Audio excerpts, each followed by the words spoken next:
भाई फेंक दो लोहा सतम तोरा थोड़ा चोरी टूट जाई रंग छूट जाई अपना रूठ जाई तोहरा राजा जी के दीना घाट टूट जाई तोहरा राजा जी के दीना घाट टूट जाई तोहरा पिया जी के दीना घाट टूट जाई तोहरा राजा जी के दीना घाट टूट जाई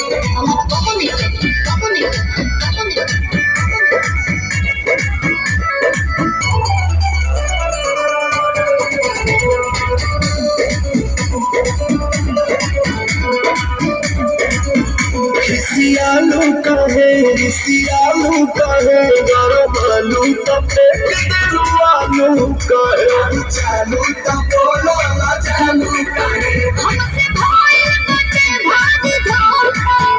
यही आलू के मिस देव चोखा नहीं खाए तो कब कमाए चिता टूट जाए टूट खाए टूट खाए तोहरा राजा जी के दीना बात टूट जाए तोहरा राजा जी के दीना बात टूट जाए तोहरा बाबा के दीना बात टूट जाए तोहरा राजा जी के दीना बात टूट जाए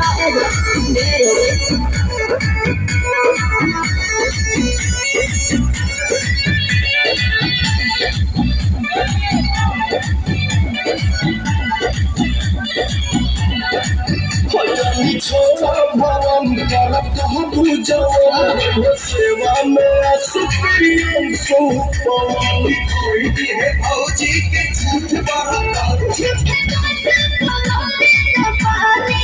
धोखे डाले के धोखे के मारे बुझतनी मान जाने अब धनी तो है सब धन लूट जाए लूट जाए यारा झूठ जाए तोहरा राजा जी के दिला बात टूट जाए तोहरा राजा जी के दिला बात टूट जाए तोहरा सैया जी के दिला बात टूट जाए तोहरा राजा जी के दिला बात टूट जाए